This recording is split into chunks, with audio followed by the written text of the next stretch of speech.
Hello, welcome to yet another DevasiaMentality review in our Fansproject week. Now we're going to be doing a quick update on our previous review via the TFX-03 City Commander add-on set. An add-on set in a doggy bag.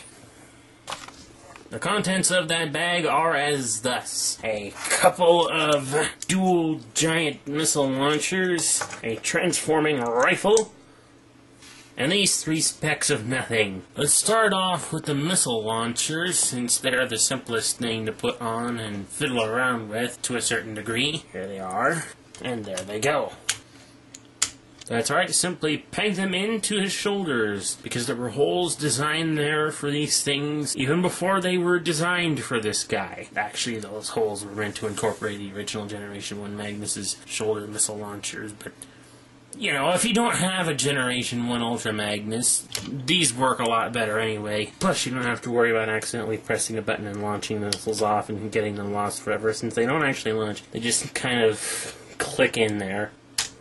And of course, they make him look more like Generation 1 Ultra Magnus, which is actually the entire purpose of the set, is to make him look just that little bit more Ultra Magnus-y than he did already. Which brings us to this rifle. Now, in this mode, it just simply goes into his hand as such, and now you have Ultra Magnus with his rifle thing. Yeah, kind of have a little problem is getting those things to stay in position, but on that note, Ultra Magnus now has a nice little gun that he can tote around and point at things, which is so much more G1 than, say, using his white wind vane gun as his rifle thingy, which I don't mind. But apparently my little brother did, and since we share a collection anyway, any choice he makes is a choice of mine. It's not bad, though. It's more double-barreled justice to shove down a Decepticon's throat. And finally, we'll cover those little bits of nothing I pointed out earlier. They're actually supposed to be interchangeable faces for this dude. In order to use them, you have to pop his head off. And now you get yourself a creepy, headless, gigantic mound of destruction. Meanwhile, with his head, you just, if you had the original 2008 version, you'll have a face that can come out of there with a little bit of work and probably some damage, but you can get it out. Now you have a disembodied face as well. Actually, this is the face that comes with the add-on set. It's pretty much identical to the one that you rip out of his helmet, which is good, because the one that you end up ripping out of his helmet might get damaged in the process of ripping it out.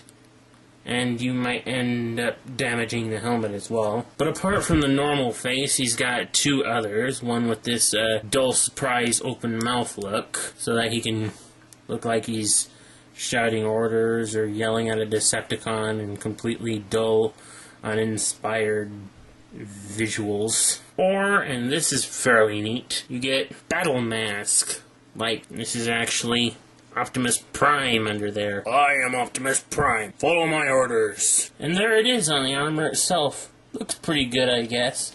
I think this face was originally designed for the 2009 Shadow Commander, but I don't have a Shadow Commander. And apart from which, I don't really use this face much for Magnus, if at all. Yeah, this does make him look a little bit more awesome this way. But let's return to Giant Brick mode. Once you're back in Brick mode and Magnus is back to his default white Optimus mode, brings in more functionality with this rifle. Like I showed you, it can transform by pulling that down, and it will automatically extend this part out and make this part come up, and you can fit it to Ultra Magnus's hand, like the rifle of the original Generation 1 Magnus would fit both in the large robot and big robot mode hands.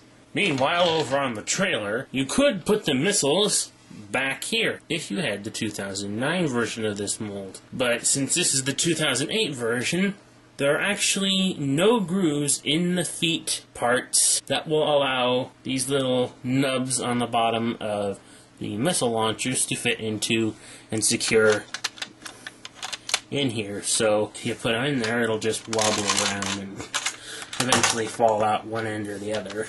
And since there are no pegs here or here on the outside of the vehicle, you can't necessarily use the pegs that you would for robot mode to attach them to the trailer. So instead, you have to come to this groove exposed here and slide it over this nub here. Like so. And then you can fit the missiles onto the trailer. So then it goes from a big hollow-ish block to a big hollow-ish block with quad missiles. Now ultimately you can't store the extra faces in this thing without them falling out somewhere. But I can find at least one sort of way to at least put this rifle somewhere by just pegging it into the same place that the large white gun would go in the combined robot mode. You know, it works.